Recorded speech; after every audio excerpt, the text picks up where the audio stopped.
સ્કંદ પુરાણની કથાને આગળ વધારીએ. ભાગ 89. આ પ્રમાણે કહીને દેવ દેવેશ્વર શિવ ત્યાં જ અંતર્ધ્યાન થઈ ગયા. દાક્ષાયણી પણ પ્રસન્નતાપૂર્વક પોતાના ઘરે ચાલી ગઈ. પછી 8મા દિવસે તેમના પિતાએ ભગવાન શંકરની સાથે તેમના લગ્ન કરી દીધા. સ્કંદજી કહે છે કે આ પ્રમાણે કાશીમાં સતીશ્વર લિંગ પ્રગટ થયું. રત્નેશ્વરના પૂર્વ ભાગમાં સતીશ્વરના દર્શન કરીને મનુષ્ય તત્કાળ બધા પાપોથી મુક્ત થઈને ક્રમશઃ જ્ઞાન પ્રાપ્ત કરી લે છે. ત્યાર પછી આવે છે અમૃતેશ્વર લિંગનો મહિમા તથા વ્યાસોક્ત વ્રત તથા ધર્મનું નિરૂપણ. સ્કંદજી કહે છે કે હે મુનિ, પૂર્વકાળની વાત છે. અહીં કાશીપુરીમાં સનારુ નામવાળા એક મુનિ હતા, જે ગૃહસ્થ આશ્રમના ધર્મનું પાલન કરનારા, બ્રહ્મપરાયણ, અતિથિ પૂજક, શિવલિંગ પૂજનમાં તત્પર રહેનારા અને તીર્થમાં દાન લેતા ન હતા. તે સનારુ મુનિને એક પુત્ર થયો, જેનું નામ ઉપજનિંગ હતું. તે એકવાર વનમાં ગયો અને ત્યાં તેને સાપે ડંખ માર્યો. ત્યાર પછી તેના મિત્રો તેને ઉપાડીને આશ્રમમાં લઈ આવ્યા. સનારુએ દીર્ઘ શ્વાસ લઈને ઉપજંગનીને સ્વર્ગદ્વારની સમીપ મહાશ્મશાન ભૂમિમાં પહોંચાડ્યો. ત્યાં શ્રીફળના જેવા આકારનું એક ગુપ્ત શિવલિંગ હતું. ત્યાં જ તે સબને મૂકી તેઓ વિચાર કરવા લાગ્યા કે સર્પ કરડવાથી મૃત્યુ પામનાર દાહ સંસ્કાર કઈ રીતે કરાય. એટલામાં ઉપજનિંગ નિંદ્રામાંથી જાગ્યો હોય તેમ ઊભો થઈ ગયો. તેને જીવિત થયેલો સનારુ મુનિને બહુ આશ્ચર્ય થયું. તે સમયે એક કીડી કોઈ મરી ગયેલા કીડાને ક્યાં ખેંચીને લઈ આવી. તે સ્થાન પર આવતા તે કીડો પણ જીવતો થઈ ગયો અને દોડતો ચાલ્યો ગયો. આ જોઈને મુનિએ વિચાર્યું કે અહીં કોઈ તત્વ અવશ્ય છે, જેમાં મરેલાને જીવિત કરવાની શક્તિ વિદ્યમાન છે. એવું અનુમાન કરીને મુનિ પોતાના કોમળ હાથથી ત્યાંની જમીન ખોદવા લાગ્યા. એટલામાં તેમને ત્યાં શ્રીફળ જેવું એક શિવલિંગ દેખાયું. ત્યારે સનારુએ ત્યાં તેનું પૂજન કર્યું અને તે પ્રાચીન લિંગનું નામ અમૃતેશ્વર રાખ્યું, જે યથાર્થ થયું. તેઓ બોલ્યા, આનંદવનમાં આ અમૃતેશ્વર લિંગ છે. એના સ્પર્શથી અવશ્ય અમૃતત્વની પ્રાપ્તિ થઈ શકે. જેમનો મૃત્યુ પામેલો પુત્ર જીવિત થઈ ગયો હતો, તે સનારુ મુનિ અમૃતેશ્વરની પૂજા કરીને પોતાના ઘરે ગયા. ત્યારથી અમૃતેશ્વર લિંગ કાશીમાં પ્રસિદ્ધ થયું, જે મનુષ્યોને સિદ્ધિ આપનારું છે. કળિયુગમાં તે ફરી ગુપ્ત થઈ જશે. અમૃતેશ્વરના સંસ્પર્શથી મરી ગયેલા વ્યક્તિ તરત જીવિત થઈ જાય છે અને જીવિત મનુષ્યો તેના સ્પર્શથી જીવનમુક્ત થઈ જાય છે. અમૃતેશ્વર સમાન શિવલિંગ આ ભૂતળમાં ક્યાંય નથી. ભગવાન શિવે એને પ્રયત્નપૂર્વક ગુપ્ત રાખ્યો છે. અગસ્ત્યજી બોલ્યા કે હે સ્કંદજી, શ્રી વેદવ્યાસે ઇન્દ્રિય શુદ્ધિના માટે જે કચ્છ ચાંદ્રાયણ વ્રતોનું નિરૂપણ કરશે, તેમના સ્વરૂપનું તમે મને વર્ણન કરી સંભળાવો. સ્કંદજી બોલ્યા કે હે મહાબુદ્ધિ, દિવસમાં એકવાર ભોજન કરું, બીજા દિવસે રાત્રે એકવાર ભોજન કરું, ત્રીજા દિવસે માગ્યા વિના જે કાંઈ મળી જાય તેનો એકવાર આહાર કરવો અને ચોથા દિવસે અખંડ ઉપવાસ કરવો. આ પ્રમાણે કરવામાં આવતું વ્રત પાદકૃચ કહેવાય છે. વડ, ઉમરડો, કમળ, બીલીપત્ર અને દર્ભ આમના પાનથી ક્રમશઃ એક દિવસ જળ પીને રહેવું, તેને પર્ણકૃચ કહેવાય છે. તલનો ખોળ, ઘી, મઠો, જળ અને સતુ આ બધાને ક્રમશઃ એક દિવસે એક વાર ખાઈને રહેવું અને છેલ્લે એક દિવસ ઉપવાસ કરવું, આ સૌમ્યકૃચ કહેવાય છે. 3 દિવસ સુધી સવારે અવશ્ય ભોજન કરવું, 3 દિવસ સાયંકાળે જ અવશ્ય ગ્રહણ કરવું, પછી 3 દિવસ માગ્યા વિના પ્રાપ્ત થાય તે અવશ્યનું ભોજન કરવું અને છેલ્લે 3 દિવસ અખંડ ઉપવાસ કરવા. આ કૃચ વ્રત તે અતિકૃચ વ્રતનું પાલન કરનાર દ્વિજ દરરોજ એક ગ્રાસ કરીને 3 દિવસ પ્રાતઃકાળ, પછી 3 દિવસ સાયંકાળ ભોજન કરે અને 3 દિવસ માગ્યા વિના જે મળે તે આહાર કરીને અંતમાં 3 દિવસ ઉપવાસ કરે. માત્ર દૂધ પર 21 દિવસ નિર્વાહ કરવો કૃચ્છાતિકૃચ્છ વ્રત છે. 12 દિવસ અખંડ ઉપવાસ કરવાથી પરાક વ્રત થાય છે. પ્રાજાપત્ય વ્રતનું અનુષ્ઠાન કરનાર દ્વિજ 3 દિવસ સવાર, 3 દિવસ સાયંકાળ અને 3 દિવસ માગ્યા વિનાનું અન્ન ગ્રહણ કરે, પછી અંતમાં 3 દિવસ ઉપવાસ કરે. 1 દિવસ ગૌમૂત્ર, ગોબર, દહીં, દૂધ, ઘી અને કુશોદક આ બધાને ભેગા કરીને પી લે અને બીજો દિવસ પૂરા 1 દિવસ રાતનો ઉપવાસ કરે, તો આ કૃચ્છા શાંતપન વ્રત કહેવાય છે. શાંતપનના 6 દ્રવ્યોનું પૃથક 6 દિવસોમાં ઉપયોગ કરી 1 દિવસ ઉપવાસ કરે, અર્થાત 1 દિવસ ગૌમૂત્ર પીને, બીજા દિવસ ગોબર ખાઈને, ત્રીજા દિવસે દૂધ પીને, ચોથા દિવસે દહીં ખાઈને, 5મા દિવસે ઘી પીને, 6ઠા દિવસે દર્ભનું પાણી પીને અને 7મા દિવસે 1 રાતનો ઉપવાસ કરીને 1 સપ્તાહમાં કરેલું આ કૃચ્છ વ્રત મહાશાંતપન કહેવાય છે. તપ્ત કૃચ્છ વ્રતનું આચરણ કરનાર બ્રાહ્મણ દરરોજ એકવાર સ્નાન કરી એકાગ્રચિત્તે ગરમ જળ, દૂધ, ઘી અને વાયુ આ ચારેયનું 3 દિવસ પાન કરે, અર્થાત 3 દિવસ ગરમ જળ પીએ, 3 દિવસ ગરમ દૂધ પીએ, 3 દિવસ ગરમ ઘી ખાય અને 3 દિવસ માત્ર વાયુ પીને રહે. 1 ભાગ દૂધ, 2 ભાગ ઘી અને 1 ભાગ જળ ગ્રહણ કરવું અને તપ્તકૃચ્છ કહેવાય છે. જે ગૌમૂત્રની સાથે જવનું ભોજન કરે છે, તેના શરીરની શુદ્ધિ કરનાર એક વ્રત એકાહિક કૃચ્છ કહેવાય છે. બંને હાથને ઉત્તાનચિત કરીને દિવસે વાયુનું પાન કરે અને રાત્રે જ્યાં સુધી ત્યાં પાણીમાં ઊભા રહે, જ્યાં સુધી પ્રાતઃકાળ ન થાય. આ વ્રત પ્રાજાપત્ય સમાન માનવામાં આવ્યું છે. કૃષ્ણ પક્ષમાં 1 ગ્રાસ ભોજન ઘટાડે અને શુક્લ પક્ષમાં 1 ગ્રાસ વધારે અને દરરોજ 3 સમયે સ્નાન કરે, આ ચાંદ્રાયણ વ્રત કહેવાય છે. અથવા પહેલા શુક્લ પક્ષમાં દરરોજ 1 ગ્રાસ વધારે અને કૃષ્ણમાં 1 ગ્રાસ ઘટાડે, અમાવસ્યાએ બિલકુલ ભોજન ન કરે, આ ચાંદ્રાયણની વિધિ છે. બ્રાહ્મણ એકાગ્રચિત થઈને 4 ગ્રાસ અન્ન સવારે અને 4 ગ્રાસ અન્ન સૂર્યાસ્ત બાદ ગ્રહણ કરવું. દરરોજ આ પ્રમાણે 8 ગ્રાસ ભોજન લેતા રહીને 1 માસ સુધી જે વ્રત કરવામાં આવે છે તેને શિશુ ચાંદ્રાયણ વ્રત કહે છે. દરરોજ મન અને ઇન્દ્રિયોને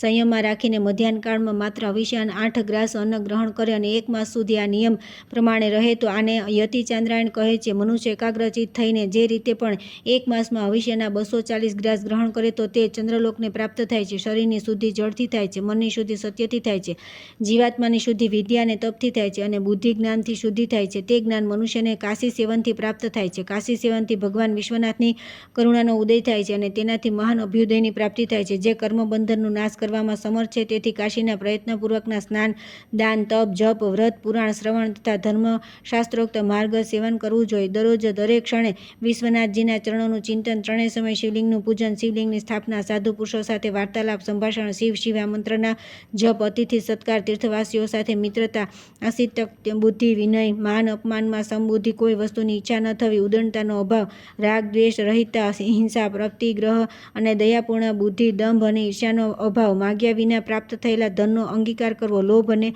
આળસનો અભાવ, કઠોરતાનો ત્યાગ, કદી દૈત્ય ભાવનો આશ્રય ન લેવો વગેરે ઉત્તમ પ્રવૃત્તિઓને કાશી ક્ષેત્રમાં રહેનાર લોકોએ અપનાવવી અને તેમનું પાલન કરવું. આ પ્રમાણે વેદ વ્યાસ પોતાના શિષ્યને દરરોજ ધર્મનો ઉપદેશ કરતા હતા.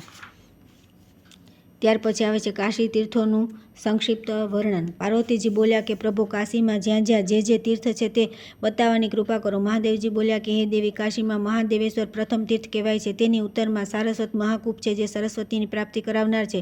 ક્ષેત્રના પૂર્વોત્તર ભાગમાં જીવોના અજ્ઞાનનો નાશ કરનારું આ તીર્થ છે. તેના પશ્ચિમ ભાગમાં મૂર્તિમતી કાશીપુરી છે જે મનુષ્યો દ્વારા પૂજનીય છે. મહાદેવના સ્થાનથી પૂર્વ ભાગમાં ગોપેશ્વર નામનું ઉત્તમ લિંગ છે. ત્યાં પૂર્વકાળમાં સ્વયં ભગવાન શંકરે ગોલોકથી ગાયોને મોકલી હતી. ગોપેશ્વરથી દક્ષિણ ભાગમાં દધીચેશ્વર અને દધીચીશ્વરથી પૂર્વમાં અત્રીશ્વર છે. અત્રીશ્વર લિંગના યત્નપૂર્વક દર્શન કરનાર મનુષ્ય વિષ્ણુ લોકમાં જાય છે. ગોપેશ્વરથી પૂર્વ ભાગમાં વિજ્વર નામનું લિંગ પણ છે. વિજ્વરના પૂર્વ ભાગમાં વેદેશ્વર લિંગ છે. વેદેશ્વરથી ઉત્તરમાં ક્ષેત્રજ્ઞ આદિકેશવ છે. તેનાથી પૂર્વમાં સંગમેશ્વર, સંગમેશ્વરથી પૂર્વમાં બ્રહ્માજી દ્વારા સ્થાપિત ચતુર્મુખ લિંગ છે. તેનું જ બીજું નામ પ્રયાગ લિંગ પણ છે, જેની પૂજા કરનારને બ્રહ્મલોક આપનારું છે. ત્યાં શાંતિકરી ગૌરીનું સ્થાન છે, જેમની આરાધના શાંતિકારક થાય છે. વર્ણાના પૂર્વ તટ પર કુંતીશ્વર લિંગ છે. તેનાથી ઉત્તરમાં કપિલકુંડ છે.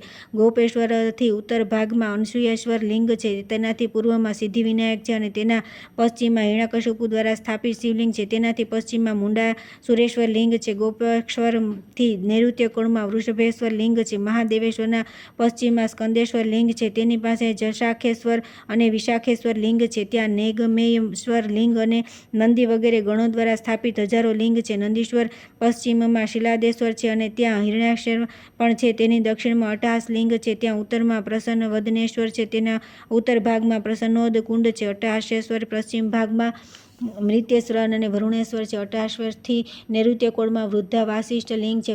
વસિષ્ઠેશ્વરની પાસે કૃષ્ણેશ્વર છે. તેની દક્ષિણમાં યાજ્ઞવલ્કેશ્વર, તેનાથી પશ્ચિમે પ્રહલાદેશ્વર છે. જ્યાં ભક્તો પર કૃપા કરવા માટે સાક્ષાત ભગવાન શિવલીન થયા છે. તે સ્વાલિનેશ્વર નામનું લિંગ પ્રહલાદેશ્વરના પૂર્વ ભાગમાં છે. સ્વાલિનેશ્વરની સમીપ શરીર છોડનારને મુક્તિ મળે છે. સ્વાલિનેશ્વરથી પૂર્વ વૈરોચન લિંગ છે. તેની ઉત્તરમાં વલીશ્વર અને ત્યાં જ બાણેશ્વર લિંગ છે. ચંદ્રેશ્વરની પૂર્વમાં વિદ્યેશ્વર નામનું લિંગ છે. તેના દક્ષિણ ભાગમાં વીરેશ્વર છે. ત્યાં બધા દુઃખોથી મુક્તિ કરાવનારી વિકટાદેવી વિદ્યમાન છે. ત્યાં જપેલા મહામંત્ર શીઘ્ર સિદ્ધ થાય છે. તે પીઠના વાયવ્ય કોણમાં સાગરેશ્વર છે. એમના ઈશાન કોણમાં વાલીશ્વર છે અને વાલીશ્વરથી ઉત્તરમાં સુગ્રીવેશ્વરજી વિદ્યમાન છે. ત્યાં જામવદીશ્વર છે. ગંગાના પશ્ચિમ તટ પર અશ્વિનીયેશ્વર નામના 2 લિંગ છે. તેમની ઉત્તરમાં ગોદુગ્ધથી ભરેલો ભદ્રકુંડ છે. હજારો કપિલાઓનું દાન કરવાથી જે ફળ પ્રાપ્ત થાય છે તે જ ભદ્રકુંડમાં સ્નાન કરવાથી થાય છે. ભદ્રકુંડના પશ્ચિમ કિનારે ભદ્રેશ્વરના દર્શનના પુણ્યથી મનુષ્ય ગોલોકને પ્રાપ્ત થાય છે. ભદ્રેશ્વરથી નૈઋત્ય કોણમાં ઉપશાંત્યેશ્વર શિવ છે. તેમનાથી ઉત્તરમાં ચક્રેશ્વર છે. ચક્રેશ્વરના ઉત્તર કુંડમાં ચક્રકુંડ છે. તેના નૈઋત્ય કોણમાં શુલેશ્વર છે. શુલેશ્વરની પૂર્વમાં નારદજીએ બહુ ભારે તપસ્યા કરી શિવલિંગની સ્થાપના કરી અને એક શ્રેષ્ઠ કુંડનું પણ નિર્માણ કરાવ્યું છે. નારદેશ્વરના પૂર્વ ભાગમાં અવભ્રાતકેશ્વર છે. તેની આગળ તામ્રકુંડ છે. તેના વાયવ્ય કોણમાં વિઘ્નહર્તા ગણેશ છે. ત્યાં જ વિઘ્નહર કુંડ પણ છે. તેનાથી ઉત્તરમાં ઉત્તમ અનાકારેશ્વર લિંગ છે. તેની ઉત્તરમાં વર્ણા નદીના મનોહર તટ પર વર્ણેશ્વર છે. વર્ણેશ્વરથી પશ્ચિમમાં શૈલેશ્વર છે. શૈલેશ્વર દક્ષિણમાં કોટીશ્વર લિંગ છે. કોટીશ્વરથી અગ્નિકોણમાં સ્તંભ છે જે કુલસ્તંભ નામે પ્રસિદ્ધ છે. ત્યાં કપાલેશ્વર પાસે કપાલમોચન તીર્થ છે. તેની ઉત્તર દિશામાં ઋણમોચન તીર્થ છે, ત્યાં જંગારક કુંડ છે, તેની ઉત્તરમાં જ્ઞાનદાતા વિશ્વકર્મેશ્વર લિંગ છે, તેની દક્ષિણમાં મહામુંડેશ્વર છે, ત્યાં સુબોધક નામે કૂપ પણ છે, ત્યાં ખટવાંગ ધારણ કરવાથી ખટવાંગેશ્વર લિંગનો પ્રાદુર્ભાવ થયો છે, તેની દક્ષિણમાં ભુવનેશ્વર લિંગ અને ભુવનેશ્વર કુંડ છે, તેમના દક્ષિણ ભાગમાં વિમલેશ્વર લિંગ અને વિમલોદક કુંડ છે, તેમની પશ્ચિમમાં ભૃગુનું મંદિર છે અને તેની દક્ષિણમાં શુભેશ્વર તીર્થ છે. અગત્ય આ પ્રમાણે સંક્ષેપમાં થોડા શિવલિંગોનું વર્ણન કરવામાં આવ્યું છે. કેટલાક લિંગ એવા છે જે ભક્તિપૂર્વક 2-3 વાર સ્થાપિત કરવામાં આવ્યા છે, તેથી તેમને પુનરુક્ત ન માનીને શ્રદ્ધાપૂર્વક તેમની પૂજા કરવી જોઈએ. એ જ શિવલિંગ, કુંડ, વાપી અને કૂપ વગેરે બતાવવામાં આવ્યા છે, તે બધા પર મનીષી પુરુષોએ શ્રદ્ધા રાખવી જોઈએ. આ બધાના દર્શન અને સ્નાનથી અધિક ફળ મળે છે. અહીંના શિવલિંગ, કૂપ, સરોવર, વાવડી તથા મૂર્તિઓની ગણતરી કરવામાં કોણ સમર્થ છે, કેમ કે આનંદવનમાં સ્થિત તૃણ પણ બહુ શ્રેષ્ઠ છે. કાશીપુરી દર્શન કરવાથી તથા દેહવસાન સુધી સેવવાથી સ્વર્ગ અને મોક્ષ આપનારી છે. મહાદેવજી કહે છે કે દેવી, તમે તો તપોબળથી મારા પ્રિયતમા થયા છો, પરંતુ કાશીપુરી સ્વાભાવિક રીતે જ મારા સુખ માટે અને વિશ્રામની ભૂમિ છે. જે કાશીનું નામ લે છે અને જે તેને સાંભળીને પ્રસન્ન થાય છે, તે મારા માટે શાક, વિશાખ, સ્કંદ, નંદી અને ગણેશ સમાન પ્રિય છે. તે જ મારા ભક્ત, તે જ મારા સેવક અને તે જ મુમુક્ષ જે આનંદવનમાં નિવાસ કરે છે, જે કાશીમાં નિવાસ કરે છે, તેમણે જ ભારે તપસ્યા કરી છે, કઠિન વ્રત કર્યા છે અને મહાદાન કર્યા છે. તે જ બધા તીર્થોના સ્નાનના પુણ્યથી યુક્ત છે અને તેમણે જ હિંસા રહિત યજ્ઞોની દીક્ષા લીધી છે. જેમને કાશીનો નિવાસ પ્રાપ્ત છે, તેમના દ્વારા સર્વધર્મોનું અનુષ્ઠાન થયું છે. જે વિદ્વાન પુરુષ સર્વલિંગમય અધ્યાયનો જપ કરે છે, તેને યમ અને યમદૂતોનો ભય રહેતો નથી. જે પવિત્ર ચિત્તે આ અધ્યાયનો પાઠ કરે છે, તેને બ્રહ્મયજ્ઞનું ફળ પ્રાપ્ત થાય છે. જે મારા દ્રોહી, નાસ્તિક અને વેદોની નિંદામાં તત્પર છે, એવા લોકોને આનો ઉપદેશ આપવો નહીં. આ પ્રમાણે મહાદેવજી પાર્વતી દેવી આગળ આ બધી કથા સંભળાવી રહ્યા હતા. એટલામાં નંદી આવીને પ્રણામ કરીને જણાવ્યું, ભગવાન, વિશાળ મંદિર નિર્માણ કાર્ય હવે પૂરું થઈ ગયું. રથ સુસજ્જિત થઈને તૈયાર છે અને બ્રહ્મા વગેરે દેવતાઓ પણ એકત્ર થઈ ગયા છે. ભગવાન વિષ્ણુ ગરુડ પર આરૂઢ થઈને પોતાના પાર્ષદો સહિત દ્વાર પર ઊભા છે અને મહામુનીશ્વરોને આગળ કરીને અવસરની પ્રતીક્ષા કરે છે. 14 ભુવનોમાં જે ઉત્તમ વ્રતવાળા પુરુષ છે, તે આજે મંદિર પ્રવેશના મહોત્સવના સમાચાર સાંભળીને એકત્ર થઈ ગયા છે. સ્કંદજી કહે છે કે નંદીના વચન સાંભળીને મહાદેવજી પાર્વતીજીની સાથે દિવ્ય રથ પર બેસીને ત્રિવિષ્ટિ ક્ષેત્રથી નીકળી ગયા. ત્યાર પછી આવે છે ભગવાન શિવના મુખે વિશ્વેશ્વર લિંગના મહિમાનું વર્ણન. સ્કંદજી કહે છે કે હે મુને, મોક્ષ લક્ષ્મી વિલાસ નામનો પ્રસાદ બની જવાથી મહાદેવજીએ વિરજપીઠથી આવીને અંતઃગૃહમાં પ્રવેશ કર્યો. કાર્તિક શુક્લ પ્રતિપદાએ અનુરાધા નક્ષત્રયુક્ત બુધવારના દિવસે જ્યારે ચંદ્રમા 7મી રાશિ પર હતા અને અનન્ય ગ્રહ પણ ઉચ્ચ સ્થાનોમાં સ્થિત હતા, તે સમયે ભગવાન શંકરે નવા મંદિરમાં પ્રવેશ કર્યો. પ્રવેશ સમયે અનેક પ્રકારના વાજિંત્રો વાગી રહ્યા હતા. સંપૂર્ણ દિશાઓ પ્રસન્ન હતી. બ્રાહ્મણોના વેદ મંત્રોચ્ચારના ધ્વનિથી બીજું કાંઈ સંભળાતું નહોતું. ભૂલોકથી થઈને ભુવનલોકના વચ્ચેનો માર્ગ તેના પ્રતિધ્વનિથી ગુંજી રહ્યો હતો. ભગવાન શિવના તે પ્રવેશકાળના મહોત્સવમાં સંપૂર્ણ જગત આનંદમગ્ન થઈ રહ્યું હતું. ગંધર્વો ગાતા હતા, અપ્સરાઓ નૃત્ય કરતી હતી, ચારણ સ્તુતિ કરતા હતા અને દેવતાઓ હર્ષ પામી રહ્યા હતા. સુગંધિત વાયુ ચાલી રહ્યો હતો અને વાદળ ફૂલોની વર્ષા કરી રહ્યા હતા. બધા લોકો માંગલિક વેશભૂષાથી વિભૂષિત હતા. બધા માંગલિક વાર્તાલાપ કરતા હતા. સ્થાવર અને જંગમ હરતા ફરતા બધા પ્રકારના પ્રાણીઓ આનંદમગ્ન હતા. ત્યાર પછી બ્રહ્માજીએ મહર્ષિઓની સાથે આવીને પાર્વતીની સાથે શુભ સિંહાસન પર બેઠેલા તથા કુમાર વૃંદથી ઘેરાયેલા દેવાધિદેવ મહાદેવજીનો અભિષેક કર્યો. દેવતાઓને મોટા મોટા નાગરાજાઓ, અસંખ્ય રત્નો અને અનેક પ્રકારના વસ્ત્રો, ધોતી, ઉપવસ્ત્ર તથા વિચિત્ર સુગંધિત પુષ્પહારથી મહેશ્વરનું પૂજન કર્યું. માતૃકાઓએ આરતી ઉતારી. ત્યાર પછી સઘળા દેવતાઓ દ્વારા વંદનીય ભગવાન શિવે સર્વપ્રથમ મુનીશ્વરોને ચિરવાંછિત મનોરથ આપી સંતુષ્ટ કર્યા. પછી બ્રહ્માજી સાથે વાતચીત કરી ભગવાન વિષ્ણુને કહ્યું કે હે દેવ, તમે અહીં આવીને બેસો. મારી સમસ્ત પ્રભુતાના એકમાત્ર હેતુ તમે છો. તમે દૂર રહીને પણ મારી નિકટ છો. તમારાથી વધીને મારું કાર્ય કરનાર બીજું કોઈ નથી. તમે જ પોતાના સદુપદેશથી રાજાઓમાં શ્રેષ્ઠ દિવોદાસને એવી શિખામણ આપી જેથી તેઓ પરમસિદ્ધિને પ્રાપ્ત થયા અને મારું પણ મનોવાંછિત કાર્ય સિદ્ધ થઈ ગયું. આજે મને આ જે આનંદવન પ્રાપ્ત થયું છે, તેમાં તમે અને ગણેશ આ બે જ કારણ છે. જ્યાં મૃત્યુ પામેલા જીવોનો પુનર્જન્મ થતો નથી, તે બ્રહ્મ રસાયણની ખાણ કાશીપુરી મારા માટે જેવી ઉત્તમ સુખની ભૂમિ છે, તેવી પ્રિય ત્રણેય લોકમાં કોઈ પણ વસ્તુ નથી. વિષ્ણુજી બોલ્યા કે હે પિનાક પાણે, હું તમારા ચરણારવિંદોથી દૂર ન થાઉં. મધુસૂદનના વચન સાંભળી મહાદેવજી બહુ પ્રસન્ન અને સંતુષ્ટ થઈને બોલ્યા કે હે મુરારે, મોક્ષ લક્ષ્મીના આશ્રય એવા આ સ્થાન પર તમે સદા મારી સમીપ રહો. ભક્તિયુક્ત થઈને પણ જે પ્રથમ તમારી આરાધના કર્યા વિના મારી સેવા પૂજા કરશે, તેની મનોકામના કદી પૂરી નહીં થાય. હે અચ્યુત, આ મુક્તિધામમાં રહીને જે મને બધી બાજુથી સુખ મળે છે, એવું અત્યંત નિર્મળ કૈલાસ પર્વત પર મળતું નથી. અને નિશ્ચલ શોભાવાળા ભક્તના હૃદયમાં પણ તેવી સુખની પ્રાપ્તિ થતી નથી. જેમની ચિત્ત વૃત્તિઓ સ્થિર છે, જે મારા અનન્ય ભક્ત તથા દ્રઢ નિશ્ચયી છે, તે જો આ દક્ષિણ મંડપમાં પળવાર પણ રહે છે, તો તેમને પુનર્જન્મ નથી લેવો પડતો. અહીં પૂર્વાભિમુખ બેઠેલા મહેશ્વરના દક્ષિણ ભાગમાં બ્રહ્માજી અને વામ પાર્શ્વમાં વિષ્ણુજી સ્થિત થયા. દેવરાજ ઇન્દ્ર તેમને ચામર ઢોળતા હતા. ઋષિઓ તેમની ચારે બાજુ ઊભા હતા. પાર્ષદો ભગવાનના પૃષ્ઠભાગમાં ચૂપચાપ શિસ્તબદ્ધ ઊભા હતા અને હાથમાં આયુધો લઈને અનેકવાર સેવકો તેમની સેવામાં ઉપસ્થિત હતા. તે સમયે મહાદેવજીએ પોતાનો જમણો હાથ ઉઠાવી ભગવાન બ્રહ્મા અને વિષ્ણુને એક શિવલિંગ દેખાડ્યું અને કહ્યું કે બધા જુઓ, આ જ પરમ જ્યોતિ છે, આ જ પર બ્રહ્મ છે અને આ જ અત્યંત સિદ્ધિદાયક મારું સ્થાવર રૂપ છે. અહીં જે મારા ભક્તો રહે છે એ સિદ્ધ છે. આ બાલ બ્રહ્મચારી છે, જીતેન્દ્રિય, તપસ્વી, પંચાક્ષર મંત્રના જ્ઞાનથી નિર્મળ, ભસ્મ રાશિ પર શયન કરનારા, ઇન્દ્ર સંયમી, સુશીલ, ઉર્ધ્વરેતા, લિંગ ચાન પરાયણ અને મન અને ઇન્દ્રિયોને માત્ર મારામાં જ પરોવનાર, જળ અને ભસ્મ દ્વારા સ્નાન કરીને અત્યંત પવિત્ર, કંદ, મૂળ અને ફળનો આહાર કરનારા, પરમ તત્વ સદાશિવ તરફ દ્રષ્ટિ રાખનારા, ક્રોધને જીતનારા, મોહ રહિત, પરિગ્રહ શૂન્ય, નિષ્કામ, નિષ્પ્રપંચ, નિર્ભય, નિરોગ, ધન ઐશ્વર્ય રહિત, નિસંગ, નિર્મળ અંતઃકરણવાળા, ભયંકર, સંસાર સાગરથી પાર ઉતરી ગયેલા, નિર્વિકલ્પ, નિષ્પાપ, નિર્દ્વંદ, સિદ્ધાંતિક, અર્થને ગ્રહણ કરનારા, અહંકાર રહિત, સદા મારા પરમ પ્રિય, મારા પુત્રતુલ્ય તથા મારું જ સ્વરૂપ છે. મારી સેવામાં સંલગ્ન રહેતા મનુષ્યોએ મારા આવા ભક્તોને મારું સ્વરૂપ સમજીને તેની પૂજા અને નમસ્કાર કરવા જોઈએ. એમનું પૂજન કરવાથી હું બહુ પ્રસન્ન થઈશ. હું ક્યારેક કોઈને પ્રત્યક્ષ દર્શન આપું છું અને ક્યારેક અદ્રશ્ય રહું છું. હે દેવતાઓ, સર્વદા સર્વ ભક્તો પર અનુગ્રહ કરવા માટે હું આનંદવનમાં સ્વેચ્છાથી નિવાસ કરું છું અને ભક્તોને મનોવાંછિત ફળ આપનારા હું અહીં લિંગ રૂપે સદૈવ નિવાસ કરતો રહીશ.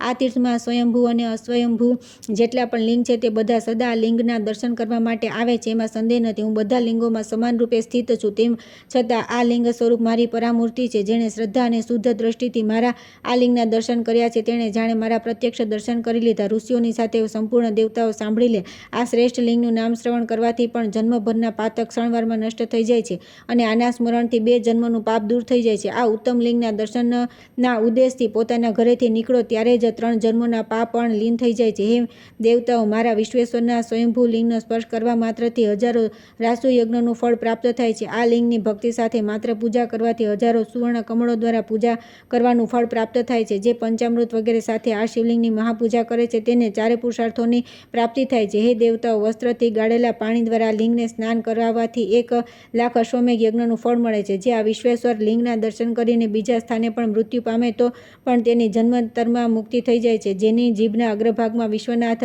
આ નામ વિરાજે છે, કાનોમાં વિશ્વનાથની કથા સંભળાય છે અને ચિત્તમાં ભગવાન વિશ્વનાથનું ચિંતન થઈ રહ્યું છે, તેનો આ સંસારમાં જન્મ કઈ રીતે થઈ શકે? જે મારા વિશ્વનાથના લિંગમય વિગ્રહના દર્શન કરી મનમાં પ્રસન્ન થાય છે તે પોતાના મહાન પુણ્યના બળથી મારા ગણોમાં ગણાય છે. જે દરરોજ 3 સંધ્યાઓના સમયે વિશ્વનાથ વિશ્વનાથ વિશ્વનાથના જપ કરે છે તે પુણ્યાત્માનું નામ હું પણ જપતો રહું છું. હે દેવતાઓ, આ મહાલિંગ મારા દ્વારા પણ સદૈવ પૂજન કરવા યોગ્ય છે. તેથી દેવતાઓ, મનુષ્યો અને ઋષિઓએ સર્વથા પ્રયત્નપૂર્વક આ લિંગની પૂજા કરવી જોઈએ. જેમણે આ લિંગને પ્રણામ કર્યા છે તે દેવતાઓ અને દૈત્યોને પણ વંદનીય થાય છે. હું મારી પૂજા ઉઠાવીને વારંવાર આ વાતને કહું છું કે આ ત્રિગુણાત્મક જગતમાં 3 જ સાર વસ્તુ છે: વિશ્વનાથ, લિંગ, મણિકર્ણિકાનું જળ અને કાશીપુરી. ત્યાર પછી મહાદેવજીએ પાર્વતીજી સાથે તે શુભ લિંગની સ્વયં પૂજા કરી અને પછી તેમાં જ લીન થઈ ગયા. ત્યારે તે દેવતાઓએ જય જયકાર કરી મહાદેવજીની સ્તુતિ કરી. અગત્ય આ પ્રમાણે આ અવિમુક્ત ક્ષેત્રનો પ્રભાવ 1 અંશ માત્ર કહેવામાં આવ્યો છે, જે સર્વ પાપોનો નાશ કરનારો છે. તમે થોડા સમયમાં ફરી ઉત્તમ કાશીપુરીને પ્રાપ્ત થશો. જુઓ, આ ભગવાન સૂર્ય અસ્તાચલના શિખર પર જઈ ચૂક્યા છે. તેથી હવે તમારા અને મારા માટે પણ મૌન ધારણ કરવાનો સમય થયો છે. વ્યાસજી કહે છે કે હે સૂત, આ પ્રમાણે કાશીનો મહિમા સાંભળી લોપામુદ્રા સહિત મુનિવર અગત્ય પાર્વતીના પુત્ર સ્કંદને વારંવાર પ્રણામ કરીને સંધ્યોપાસના માટે ચાલ્યા ગયા. ચંદ્રશેખર ભગવાન શિવના ક્ષેત્ર એવા કાશીનું રહસ્ય જાણી અગસ્ત્યજી એકાગ્રચિત્તે શિવના ધ્યાનમાં તત્પર થઈ ગયા. હે સૂત, આ આનંદવનનો મહિમા અપાર છે. આવું કોણ છે જે સેંકડો વર્ષોમાં પણ આના મહિમાનું વર્ણન કરી શકે? પરમાત્મા શિવ પાર્વતીજીને કાશીનું જેવું મહાત્મય કહ્યું હતું તેવું સ્કંદે મહર્ષિ અગસ્ત્યને સંભળાવ્યું હતું. પછી એ જ પ્રસંગને મેં તમને અને સુખદેવ વગેરેને કહ્યો છે. ત્યાર પછી આવે છે પંચતિથિ, 14 આયતન સ્થાન, 8 આયતન શૈલેષ આદિ અને 11 આયતનોની યાત્રા, ગૌરી યાત્રા, ગણેશ યાત્રા, અંતઃગૃહ યાત્રા તથા વિશ્વનાથ યાત્રાનું વર્ણન. સૂતજી બોલ્યા કે હે સત્યવતી નંદન, સીધી ઈચ્છા રાખનાર મનુષ્યોના હિતના માટે તમે કાશી યાત્રા ક્રમનું વર્ણન કરો. વ્યાસજીએ કહ્યું કે હે મહાપ્રાજ્ઞ સૂત, ધ્યાનથી સાંભળો. યાત્રીઓએ સર્વપ્રથમ ચક્ર પુષ્કરિણી મણિકર્ણિકાના જળમાં સ્નાન કરવું જોઈએ. પછી દેવતાઓ, ઋષિઓ, પિતૃઓ તથા બ્રાહ્મણો તથા યાચકોને તૃપ્ત કરી આદિત્ય, દ્રૌપદી, વિષ્ણુ, દંડપાણી અને મહેશોને નમસ્કાર કરવા. ત્યારબાદ ઢુંઢીરાજ ગણેશના દર્શન માટે જવું. ત્યાર પછી જ્ઞાનના વાપીમાં આચમન કરી નંદિકેશ્વરનું પૂજન કરવું. સાથે તારકેશ્વરની પૂજા કરી મહાકાલેશ્વરનું પણ પૂજન કરવું. ત્યાર પછી ફરી દંડપાણીના દર્શન પૂજન કરવા. 5 તીર્થ યાત્રા કહેવાય છે. મહાન ફળની ઈચ્છા રાખનાર પુરુષે દરરોજ આ યાત્રા કરવી જોઈએ. આ પછી વિશ્વનાથની યાત્રા કરવી, જે સમસ્ત પ્રયોજનોની સિદ્ધિ કરનારી છે. કૃષ્ણ પક્ષની પ્રતિપદાથી લઈને ચતુર્દશી સુધી વિધિપૂર્વક 14 આયતોની પણ પ્રયત્નપૂર્વક યાત્રા કરવી જોઈએ. અથવા ક્ષેત્ર સિદ્ધિની ઈચ્છા રાખનાર પુરુષે દરેક ચતુર્દશી યાત્રા કરવી જોઈએ. જુદા જુદા તીર્થોમાં સ્નાન અને ત્યાંના શિવલિંગોની પૂજા કરી મૌનપૂર્વક યાત્રા કરનાર યાત્રી મનોવાંછિત ફળ પામે છે. પહેલા મત્સ્યોદરીમાં સ્નાન અને તર્પણ વગેરે કરીને ઓમકારેશ્વરના દર્શન કરવા. ત્યાર પછી ક્રમશઃ ત્રિવિષ્ટિપ, મહાદેવ, કૃતિવસા, રત્નેશ્વર, ચંદ્રેશ્વર, કેદાર, ધર્મેશ્વર, વીરેશ્વર, કામેશ્વર, વિશ્વકર્મેશ્વર, મણિકર્ણેશ્વર, અવિમુક્તેશ્વર દર્શન કરીને અંતમાં વિશ્વનાથજીના દર્શન પૂજન કરવા જોઈએ. કાશી ક્ષેત્રમાં નિવાસ કરનાર પુરુષે આ યાત્રા પ્રયત્નપૂર્વક કરવી જોઈએ. જે કાશી ક્ષેત્રમાં રહીને આ યાત્રા કરતો નથી તેને તે ક્ષેત્રમાંથી મન ઉદ્વિગ્ન કરનાર વિઘ્ન આવે છે. આ વિઘ્નોની શાંતિ માટે બીજા 8 સ્થાનોની યાત્રા કરવી જોઈએ, જેમના નામ આ પ્રમાણે છે: દક્ષેશ્વર, પાર્વતીશ્વર, પશુપતિશ્વર, ગંગેશ્વર, નર્મદેશ્વર, ગભીષ્ટેશ્વર, સતીશ્વર અને 8મી તારકેશ્વર. દરેક અષ્ટમીએ વિશેષ રૂપે આ લિંગોના દર્શન કરવા જોઈએ. આ દર્શન મોટા મોટા પાપોને ક્ષીણ કરનારા છે. એક બીજી પણ શુભ યાત્રા છે જે સદા યોગક્ષેમની સિદ્ધિ કરનારી છે. તે સંપૂર્ણ વિઘ્નોનું નિવારણ પણ કરનારી છે. કાશી ક્ષેત્રના નિવાસીઓએ એ યાત્રા અવશ્ય કરવી જોઈએ. પ્રથમ વરણામાં સ્નાન કરી શૈલેશ્વરના દર્શન પૂજન કરવા. પછી સંગમમાં સ્નાન કરી સોમેશ્વરના દર્શન પૂજન કરવા. ત્યાર પછી સ્વાલિનતાર તીર્થમાં સ્નાન કરી સ્વાલિનેશ્વરના દર્શન કરવા. ત્યાર પછી મંદાકિની તીર્થમાં સ્નાન કરી મધ્યમેશ્વરના દર્શન કરવા. હિરણ્યગર્ભ તીર્થમાં સ્નાન તર્પણાદિ જળક્રિયા કરી હિરણ્યગર્ભેશ્વરના દર્શન કરવા. ત્યાર પછી મણિકર્ણિકામાં સ્નાન કરી ઈશાનેશ્વરના કૂપમાં સ્પર્શ તથા આચમન કરી ગોપ્રેશ્વરના કપિલય કુંડમાં સ્નાન કરી વૃષભધ્વજના ઉપશાંત કૂપમાં જલક્રિયા કરી ઉપશાંત્યેશ્વરના તથા પંચચૂડાકરમાં સ્નાન કરીને જ્યેષ્ઠ સ્થાન દર્શન પૂજન કરવા. પછી ચતુસમુદ્રમાં સ્નાન કરીને મહાદેવનું પૂજન કરવું. મહાદેવની આગળ જે વાવ છે તેમાં સ્નાન કરીને પછી શુક્રેશ્વરના દર્શન કરવા જોઈએ અને ત્યાં જ કૂપમાં સ્નાન અને તર્પણ વગેરે કાર્ય પણ પૂરું કરવું જોઈએ. ત્યાર પછી દંડખાત તીર્થમાં સ્નાન કરીને વ્યાઘ્રેશ્વરનું પૂજન કરવું. પછી સોનકેશ્વર કુંડમાં સ્નાન કરી જંબુકેશ્વરની મહાલિંગની આરાધના કરવી. આ યાત્રાને પૂર્ણ કરી મનુષ્ય સંસારરૂપી દુઃખસાગરમાં ફરી જન્મ લેતો નથી. આ યાત્રા કૃષ્ણ પ્રતિપદાથી શરૂ કરી ચતુર્દશી સુધી ક્રમથી કરવી જોઈએ. આ પ્રમાણે કરવાથી સંસારમાં ફરી જન્મ થતો નથી. આ સિવાય 11 મંદિરોની એક યાત્રા બીજી છે જે કરવા જેવી છે. અગ્નિકુંડમાં સ્નાન કરીને અગ્નિશ્વરના દર્શન કરવા. ત્યાર પછી ઉર્વશીશ્વર તીર્થમાં જવું. ત્યાર પછી નકુલેશ્વરના દર્શન કરીને અષાઢીશ્વરના દર્શન કરવા. ત્યાર પછી ભારભૂતેશ્વર, લાંગલીશ્વર તથા ત્રિપુરાંતકના દર્શન કરીને મનપ્રકામેશ્વર અને પ્રીતિકેશ્વર તીર્થમાં જવું. ત્યાંથી કમશ મલાદેશ્વર તથા તિલપર્ણેશ્વરની યાત્રા કરવી જોઈએ. આમ આ 11 લિંગોની પ્રયત્નપૂર્વક યાત્રા કરવી જોઈએ. આ યાત્રા કરનાર પુરુષ રુદ્રત્વને પ્રાપ્ત થાય છે. આ પછી હું પરમ ઉત્તમ ગૌરી યાત્રાનું વર્ણન કરું છું. શુક્લ પક્ષની ત્રીજના દિવસે કરેલી આ યાત્રા સર્વત્ર સમૃદ્ધિ આપનારી છે.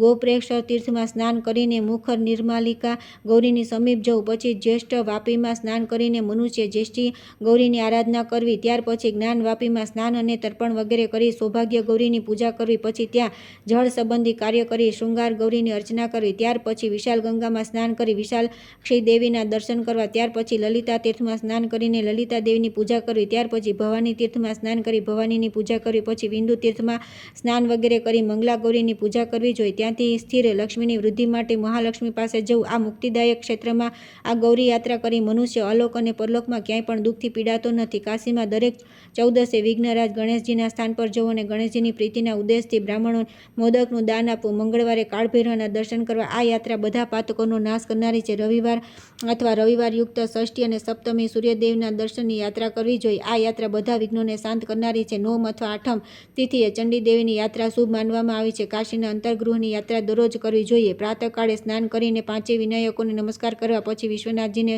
નમસ્કાર કરી મુક્તિમંડળમાં સ્થિત થઈ હું મારા પાપોના નિવારણ માટે અંતર્ગૃહની યાત્રા કરીશ. આ પ્રમાણે નિયમ લઈને પ્રથમ મણિકર્ણિકા તીર્થમાં જવું. ત્યાં સ્નાન કરી મૌન ભાવે આવીને મણિકર્ણેશ્વરની પૂજા કરવી, પછી કંબલ અને અશ્વતરને નમસ્કાર કરી વસુકેશ્વરને પ્રણામ કરવા, ત્યાર પછી પર્વતેશ્વરના દર્શન કરી ગંગાકેશ્વરના દર્શન કરવા, પછી લલિતાદેવીના દર્શન કરી જરાસંધેશ્વરના નમસ્કાર કરવા, અહીંથી સોમનાથ અને વરાહેશ્વરના દર્શન માટે જવું, ત્યાર પછી ક્રમશઃ બ્રહ્મેશ્વર, અગસ્તીશ્વર, કશ્યપેશ્વર અને હરિકેશવ નમસ્કાર કરી વૈદ્યનાથના દર્શન કરવા, ત્યાર પછી ધ્રુવેશ્વરના દર્શન કરીને ગોકર્ણેશ્વરનું પૂજન કરી હાટકેશ્વરની સમીપ જવું, ત્યાંથી અસ્થિક્ષેપ તળાવ પર જઈને કિકેશ્વરના દર્શન કરવા, ત્યાંથી આગળ જઈને ક્રમશઃ ભારભૂતેશ્વર, ચિત્રગુપ્તેશ્વર, ચિત્રઘંટાદેવી તથા પશુપતિશ્વરના નમસ્કાર કરી પિતા મહેશ્વરની સમીપ જવું, ત્યાર પછી કલેશ્વરના દર્શન કરી કર્મશ ચંદ્રેશ્વર, વીરેશ્વર, વિઘ્નેશ્વર, અગ્નિશ્વર, નાગેશ્વર, હરિશ્ચંદ્રેશ્વર, ચિંતામણી, વિનાયક અને સર્વ વિઘ્નોને હરનાર સેનાનાયક દર્શન કરવા, ત્યાર પછી વશિષ્ઠ અને વામદેવ બંને મૂર્તિમાન મહર્ષિઓના પ્રયત્નપૂર્વક દર્શન કરવા જોઈએ. એ બંને તમામ વિઘ્નોનો નાશ કરનારા છે. ત્યાર પછી સીમા વિનાયક,